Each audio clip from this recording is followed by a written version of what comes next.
Well, a total of 119,000 jobs lost their jobs. People lost their jobs in June, and the June quarterly employment data realized by StatsSA shows jobs decreased in community services, construction, and manufacturing.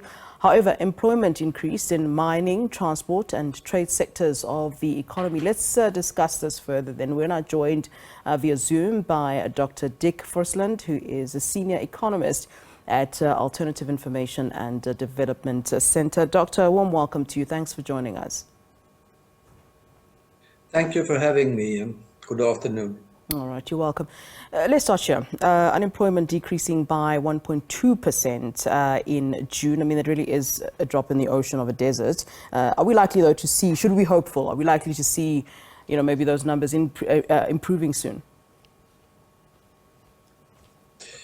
No, I don't think so. And I mean, the load shedding is only one factor here. Yeah. Another is that a part of the employment that was sort of registered for the second quarter and the first quarter, it is the youth employment initiative is an important part of this. You will remember that it was announced that there would be assistant teachers and so on, and up to 800,000 youth employed on short-term contract with stipends and so on. And that, for what I can see, that is coming to an end now. It's phased out. And that alone amounts to between 0.5%, 1 percentage point of the unemployment rate.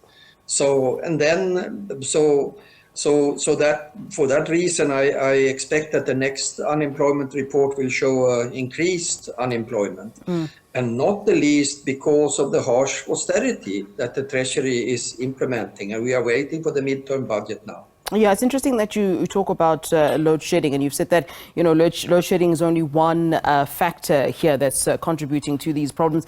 Let's talk then to the other factors. I mean, I've been hearing a lot of talk about the fact that we're still feeling the effects of COVID-19 and all those lockdowns, and I wonder if that's still something that we're basically still battling with when it comes to the issue of employment and where we are.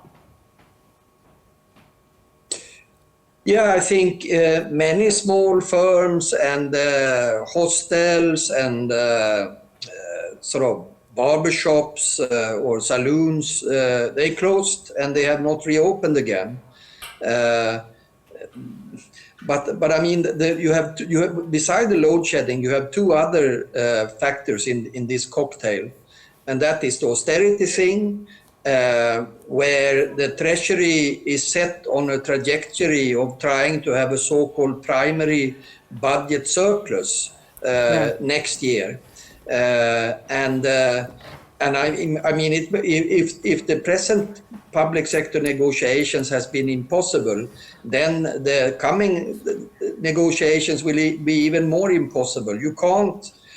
You can't have such a plan in the budget and without cutting employment in the public sector. And for what we have been calculating in the AIDC, and now depending on what they agree now in these public sector negotiations, we are looking at a decrease of public sector employment of 60, 70,000 jobs. And that in a situation where you already have up to 200,000 vacant posts in the health sector and in schools. And I mean, the effect of this in the long run, when it comes to, for example, basic education, look at the situation at basic schooling in South Africa today in the public sector, and you will see what South Africa we will have 10 or 15 years from now. And then you have the second factor, and that is the tightening of the monetary policy of the South African Reserve Bank, with the interest hike now of 75 basis points, which will depress consumption or domestic demand in the economy, because more people will end up in arrears on their loans, and the payments of shopping card, credit cards, bonds on cars and houses will increase every month for families with 100, 300, 500, 700 rand per month. So that is another component here, of course. Yeah. So definitely, I believe that unemployment will increase in the coming report of the StatsSA. And I mean, on the back of that, South Africa has had over 100 days of load shedding. While we're on this topic of load shedding, just this year, this as Eskom is now seeking to hike tariffs by 32%. I mean, this seems like a really unsustainable situation for many South Africans. What should we be reading into this as South Africans, as we're confronted with not just this, but the high cost of living in general in the midst of the unemployment? Yeah, the first thing to read into this is that Eskom, when it comes to its finances, it's run like a private corporation in a way. So they have a principle of full cost recovery, which means that everybody should pay these electricity rates, and well, you can't have any subsidized electricity. But as you know, electricity is in a way subsidized now through the back door. People can't pay, or a municipality can't pay, or maybe they refuse to pay, or maybe they lost the money. But the claims of Eskom for unpaid bills is now reaching up to 50 billion rand. And I think that most of this money will never be recovered. So the 32, or I even read 38%, by the way, that was the claim at NERSA, but I may be wrong. It's a part of this policy of full cost recovery. And at the same time, and this is the what I would say absurd thing, which is the setup of the public finances. People must know that 20% of Eskom's debt is a debt to the state pension fund. It's a debt into the public sector itself. And Eskom is paying market rates on this debt, about 8 billion rand per year. And the same goes for Treasury and austerity policy. Interest rates to the state pension fund of over 40 billion rand per year, because 12-13% of the debt of the Treasury, of the government, is also to itself, in a way, to the state pension fund, which doesn't need this income, because it's running after paying pensions and benefits to its members. It's running with a 55 billion rand surplus per year.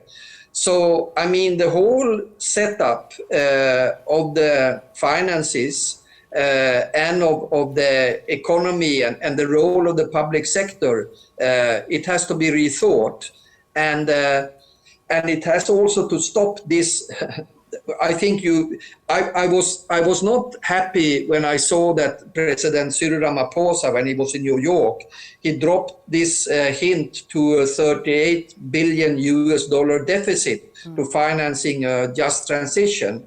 It seemed to me it was an invitation to borrow more money from abroad in a situation where I think the government should borrow money internally, but domestically, and borrow from itself, borrow from the over 2 trillion assets of the PIC, who is running the state pension fund, and do it at rebated or zero interest rates in order to get rid of austerity, because we will lose a generation in schools, and people are, in fact, this is about life and death at the public sector hospitals. So this austerity must stop, and the plan for a primary budget surplus next year, it has to be scrapped, this plan. Right. And I hope that people will discuss this at the COSATU conference also. All right. Thanks very much to you, Dr. Dick Forslund. He's a senior economist at Alternative Information and Development Center. Many thanks to you, sir.